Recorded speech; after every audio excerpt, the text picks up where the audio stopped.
Good evening, everyone. It's Mrs. Harrison here. I would like to welcome you all to this evening's production of Shakespeare Rocks from our Year 5/6 team at Rackham. Obviously, I'm really sad that I can't be introducing you to this show in our school hall on the stage, but we've done the best we can given the circumstances and used technology to bring it to you in your homes.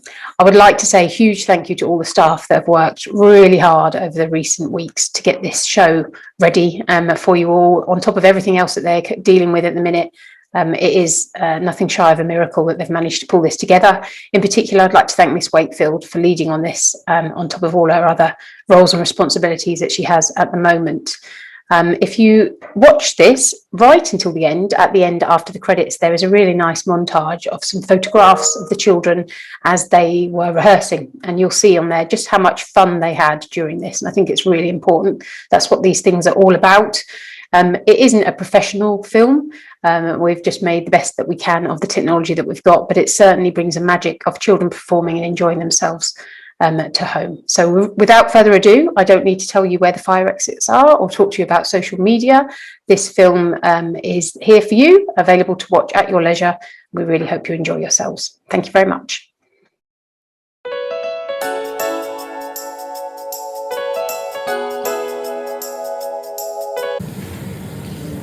Welcome everyone, my name is Aubrey, Director of the Rough Shakespeare Company, and this is my assistant Anne. Hello! Tonight we focus on one of England's greatest writers, William Shakespeare. This is an exclusive adaptation of the Bard's personal diary, which, after being lost for centuries, has come into our possession. We got it off eBay for $1.99, including postage. Oh come on, that's a bargain. The life of William Shakespeare is a fascinating tale, which we shall tell over the next 2 hours. 1 hour. Sorry, can't afford the overtime for the caretaker. Then we best get on with it. Let us discover the deepest thoughts of this wonderful writer.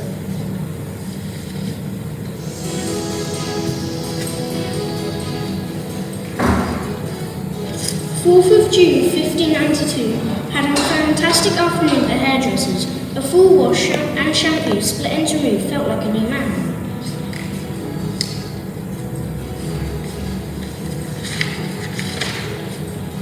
Sadly, my good mood was not to last. This evening, my assistant Ollie secretly obtained Robert Greene's scathing review of my recent work.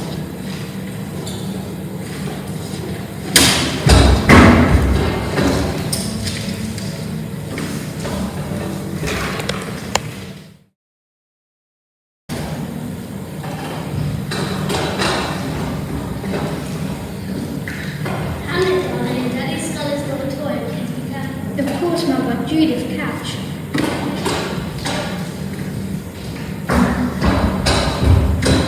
That swaggering rascal!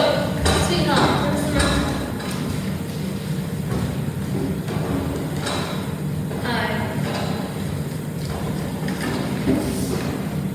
Your hands back to him, what was that? It means your daddy knows many things, but they're all a bit rubbish. Blooming cheek! I'll show you that Robert Corners Green, that mouldy rogue. I shall write a folio of brilliant new plays and perform them with my friends. I shall become so respected and famous that my name will live on for centuries. Hundreds of years from now, every school child in England will be forced to study my work. Father, Susanna, my princess, will be rich, will have a nice big house and will hire someone to clean it so your poor mother doesn't have to. I like cleaning. Ollie, put Mouldy Rogue on my book of insults, would you? I'll be needing that later. Right away, son. And, darling, give me 3 years and I'll give you the wonderful William Shakespeare, Bard of Warwickshire.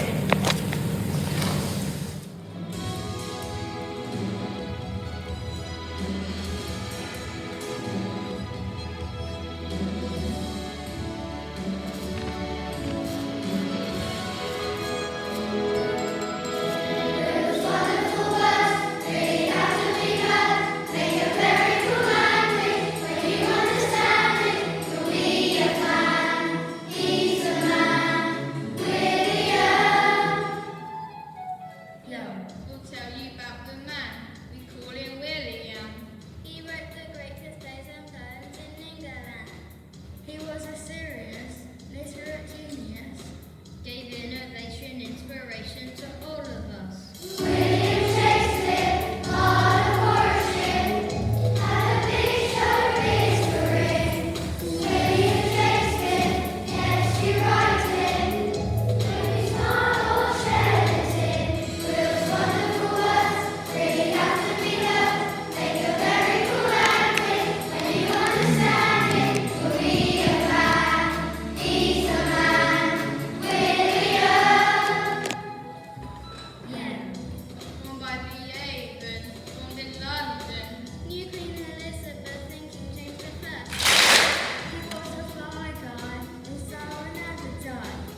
spoken the lice in my hair, but at least if they're pestering me for water baths, now go tell them sycophants to clear off.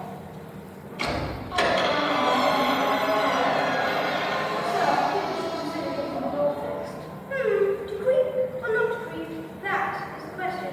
Someone's coming out! That's not real. Good people of London, Mr. Shakespeare thanks you for your law support. Hooray! He's very busy and cannot send any autographs today. Aww. Now please be on your way. Good day to you all.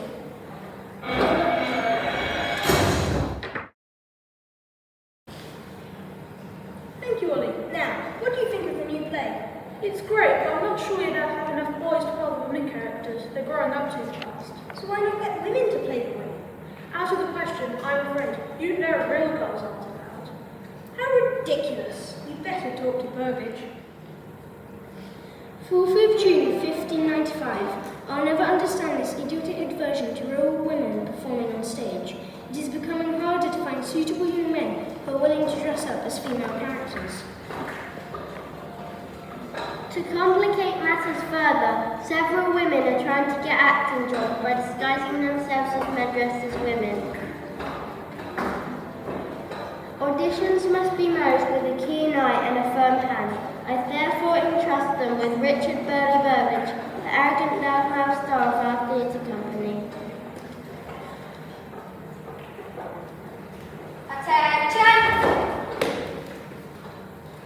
I am the famous Richard Burley Burbage, and whether I'm dressed as a man or a woman, I always look drop dead gorgeous. What is he on about? Silence, slackpants! Do you really want to play a girl? No, sir. I had it played well, sir. Then shut up and listen. I wonder if there's a feminine streak in any of you. Stand up straight. Now I'd like you to meet my apprentice Nick. Okay, boys, let's see what you got. Hands for hips. Left turn, face forward, and pout. You boy, with Romeo and Juliet act as sweetie. Oh, Romeo, Romeo, wherefore art thou? Terrible! You, King Lear, act from scene 1, Cordelia. I love your majesty according to my mother. Pathetic! Get rid of that beard!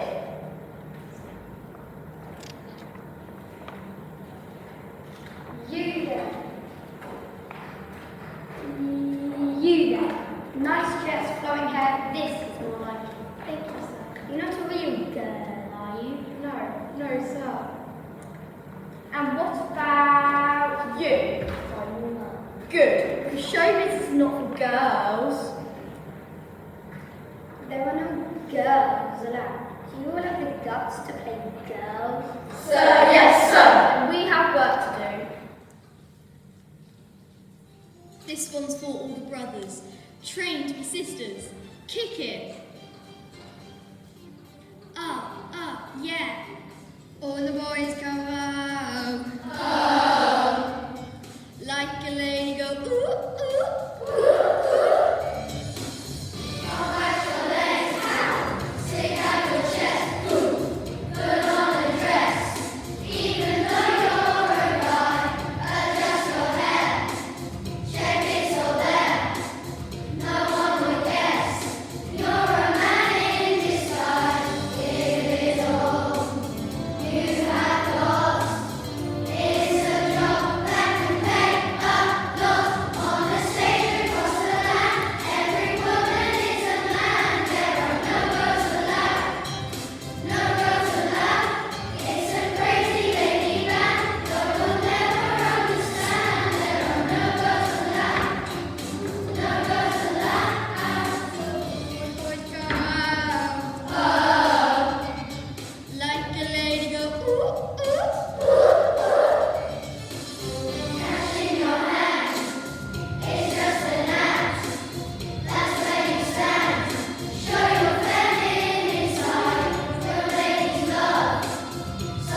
Now I get in somewhere. However, I suspect there are some real girls in our ranks, and we need to lure them out. Nick, you know what to do. Yes, sir. Shoes! Get free shoes! Oh my, free shoes. What did you? I just love shoes. Who wants pretty high shoes and never needs?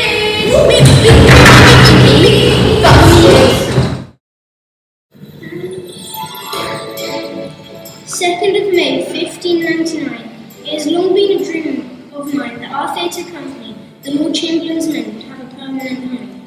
For the past few months, we've been living that dream in London, the Globe Theatre. Thanks to a spell of good weather, construction is almost finished. Everyone is working hard on the finishing touches for tonight's grand opening performance of Henry V, our show in the Globe.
Ladies and gentlemen, please be upstanding for the Royal Highness the Queen.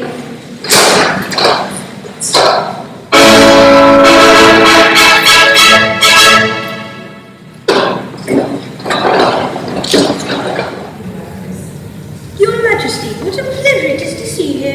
Mr. Shakespeare, evening your match. Oh, great. Over here, Worship Highness. Pesky paparazzi painters. Go on, give us a smell for the front page. Oh, how I'd love to have their heads cut off. Why don't you, ma'am? Boy, Shaky, get over the Queenie, eh? Because unlike my cousin Mary, they make them more popular with people. Stand here.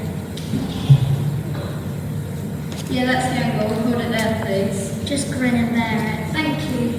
Thanks, Liz. Carry on, miss. Thanks, Queenie, and don't worry about the hair, Shaky. I'll touch up the bald spots.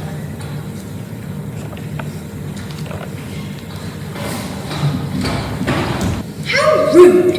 Good PR is important these days, Mr. Shakespeare. Now, does your lady have a nice comfy royal seat for the aging queen? Well, we only have benches. Of course we do, ma'am. Ollie, please escort Her Majesty to the upper gallery. Alright, I'll send some cushions, ma'am.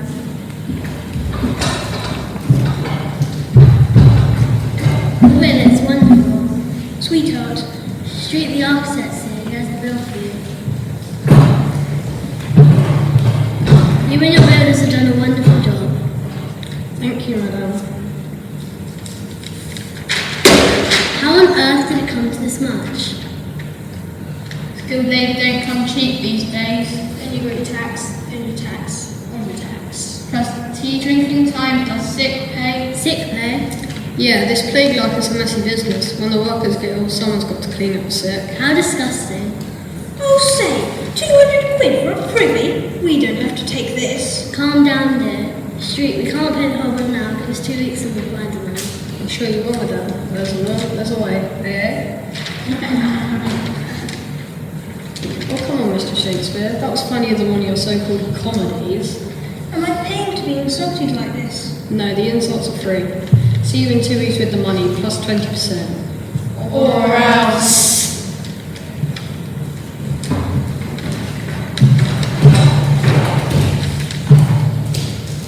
Sweetheart, hurry, we should start something.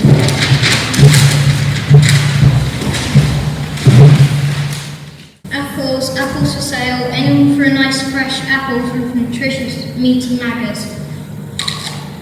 Crunchy on the outside, chewy on the inside.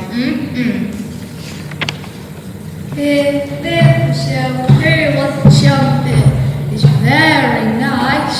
What are you looking at? I love you.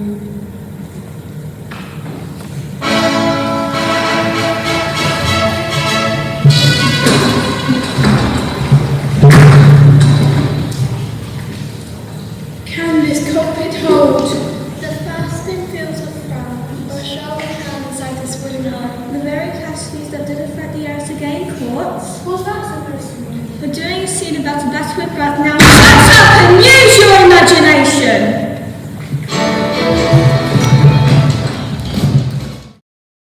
29th of June, 1613. It's just been over 14 years since we opened the globe. 14 years and nothing interesting happened. Plenty of things happened now, but we don't have time to cover them. Such as what? Well, let's see. Queen Elizabeth died, James became king, more plays, Hamlet, Othello, The Winter's Tale, The Tempest, blah blah blah. Anything else? The gunpowder plot, people coming all over dead because of the plague. So nothing important then? Now were we? Ah, yes. Following its successful debut, we had to stage a second run of the Scottish play, as it is now called, owing to the ridiculous nation that to mention the play's proper name would bring bad luck. A play with an unlucky name? Oh, you mean that? No, not here, not now. This fear stems from my supposed use of real spells in the text. All poppycock, of course, but it has made the play a bestseller. It is, however, making rehearsals a nightmare.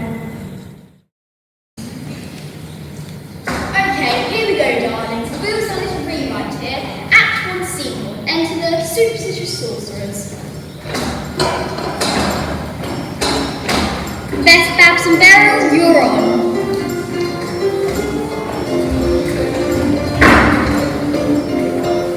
Cue thunder. And cue lightning. Cue and stop. And shut that stupid light up! When shall we three meet again? Thunder, lightning, or in rain? When the hurly-burly is done, and the battle's lost and won. That will be the air set sun. Where the place upon you, there to meet back. Beth! Enter Mac and Banquo. Banquo, my friend, so foul and buried that I have not seen. It's raining, Barbara. I've been a good mood because of my recent victory on the battlefield. Oh, okay. A drum! Macbeth doth come. Oh no, excess girls. No bank, even worse, we're in Scotland. They're probably sorcerers trying to sell us something. It's like crimes we're not interested.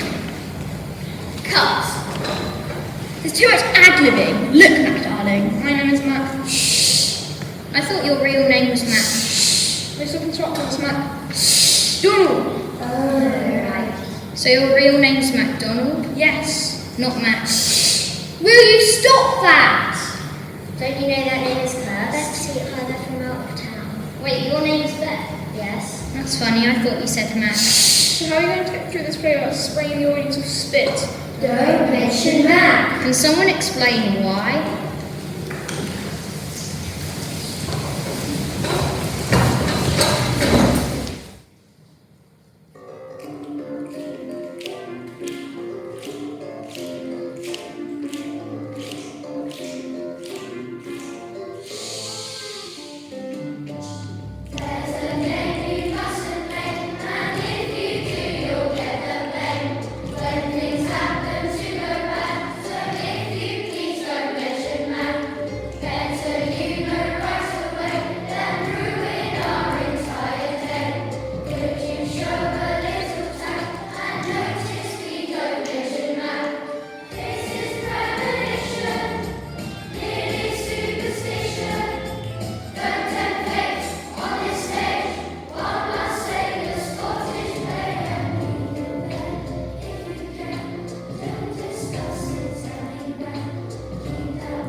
Make sure you don't mention Mac. Oh no. We've just said the name, what do we do? We have to form a ritual. What ritual? We have to spin around 3 times and say naughty word. Can't be too naughty, my mum's watching. There's a dictionary here. Let's find a naughty word in this. Ooh, that's really naughty.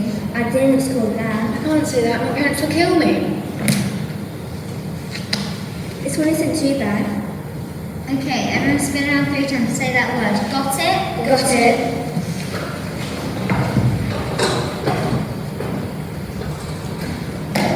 One, 2, 3. Bottom? It's Bernie Bottom, the cannon operator. What happened to you? The globe burned down. Burned down? My cannon is fired during Henry V and the roof and all the flames. Anyone hurt? No, but my preachers caught fire. How did you put them out? Someone brought beer with them.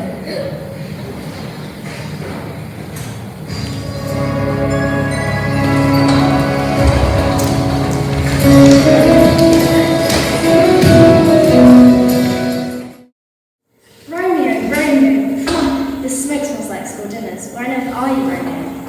Oh, Romeo. Julia, what happened? You're both on stage at a political fight. Everything's burnt to a crisp. Are you okay? All the better to see you, Julia. Juliet? I thought his name was Juliet. You mean You're not a man dressed as a woman. You are, in fact, a woman dressed as a man dressed as a woman. well? And your name is Juliet, not Juliet. Please don't tell anyone. I know there are no girls allowed. We'll both lose our jobs. What does it matter now? We all I'm so sorry about your families. What? Our families are fine. We're talking about our instruments, our beloved instruments. Oh, that reminds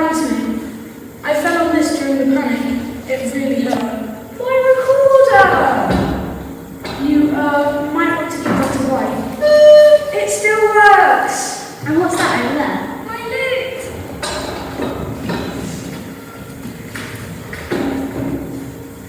Nothing a bit of polish won't fix. Sounds good. My friend, how about the song? How about a tune-up first? Romeo, I don't care who get round. I want us to be two. And so it shall be, my dear Juliet.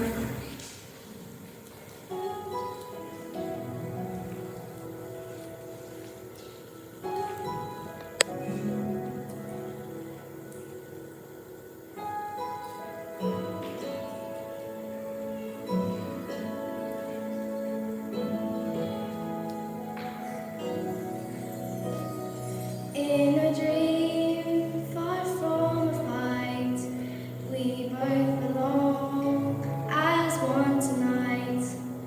We can see from either side, their world is wrong, our love is right. Montagues and Capulets, like me and you, are everywhere. There will be Romeos and Juliets, in love against the flow forever, yes. Love they won't be denied, and they will fight to keep the love for all time. He forbade us to be near, yet still the stars have brought us here. Miles away across the years, so many hearts will face the fear. Montagues and Capulets, like me and you.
In a dream, far from a fight, we both belong as one tonight.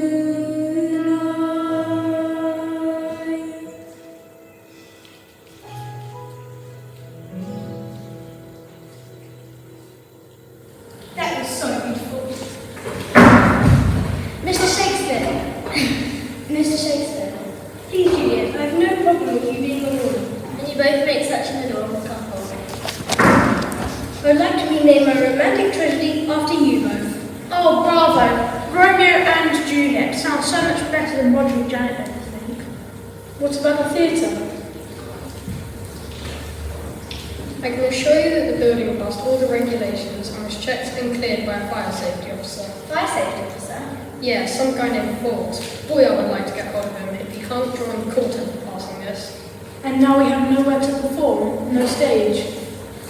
Romeo, we can perform anywhere. All on stage. Ollie, I like that in your book of inspirational sayings. and we'll rebuild the globe. We will. Ka-ching. Me too. And me. Build one world. We'll help well. Thank you, dear fans. Your support means the world to me. I have too. I need to change my breeches first. It's a little toasty down there. Okay, boys and girls, let's get cracking.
1616, at the ripe old age of 52. It is unclear if my years have caught up with me, or if I have contracted a slight case of bubonic plague. My symptoms and advancing years have inspired me to write a new soliloquy for Hamlet. To sneeze or not to sneeze? Oh, Will, you're still sick. You should be in bed. But this new bed is so uncomfortable. The doctor says this is the best bed for your sores. I prefer the old bed in the spare room. I know, dear, so do I. Then, my love, I shall leave it to you in my will, my second best bed. Don't talk like that. You'll be better soon. You have to be.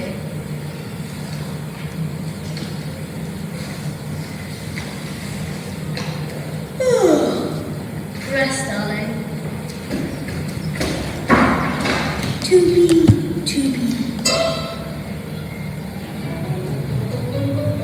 Ow! Stupid sharp and fangled pencils. To be. Ha!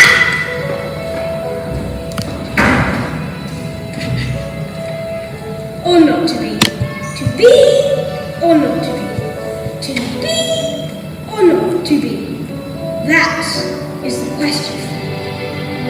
And darling, my will. Where's my will?